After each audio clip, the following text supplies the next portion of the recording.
do I do when I'm broken? When I'm broken, I relish it. That's what I'm gonna do. I'm gonna use it. Because if I'm broken, then I just found my limitations. And until I know what my limitations are, how can I push them? How can I get better?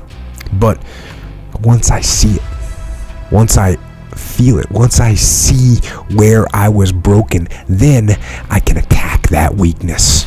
I can fill in that gap. I can reinforce that breach. If you break, it means it's time to fortify your will to make it stronger. There's all kinds of different ways to break. You can break physically, you can break mentally, you can break your heart, you can break your spirit, and none of those are fun, and all of those are gonna leave a mark. But the mark that they leave can be the mark of victory or it can be the mark of defeat. Because every time you break, and in every way that you break, while it's a chance, it's definitely a chance for you to give up and for you to just to fall apart. But there's also opportunity. There's opportunity to get stronger and get smarter and get faster and get tougher and get more stable and get more resilient and get better. When you break, you have the opportunity to show the world, the whole world, what you are really made of. So if you break, if you break, the fight isn't over. In fact, if you break, the fight is just beginning.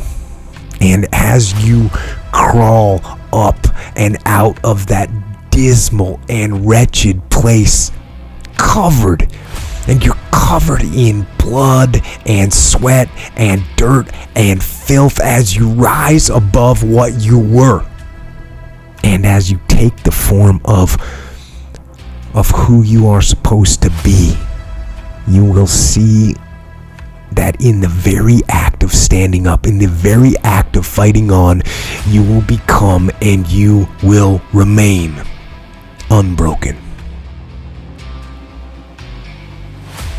I'm not saying to put yourself down. I'm saying listen to the truth.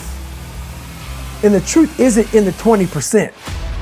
The truth is in this other part of your brain saying, look, man, you're wasting a bunch of percentage here. We have 80 more percent that we're not tapping into, because in this other 80% is suffering, pain, failure, self-doubt, darkness, and then a whole bunch of light. So a lot of us know that. I can get over here, but over here, man, this is much better, because I gotta go through this journey that is not fun. This from 20 to 100%. So we decide to live over here. So everybody goes, how do you do that? You know exactly how to do that. You know exactly, it's not a magic trick. There's nothing I talk about in that book that's a magic trick. It's all back down to a very primitive mindset of we just have to do. It's like breathing. Breathing becomes normal. Like we don't know that we're doing it. That's how you have to live your life. When that alarm clock goes off at 4 or 5 in the morning, your mind says no. You just say, it's just what we do. It's what we do now. Because to get to where you want to go, the amount of pain involved, I'm not saying physical, I'm not saying you got to break yourself off. The amount of mental pain of how many times you're going to have to do something that you don't want to do to get to where you want to go is going to be, there's going to be more times you do something that you don't want to do than you are going to want to do it. And that's your new norm. So then it's like breathing. And then once you do this over and over and over again, it becomes like breathing.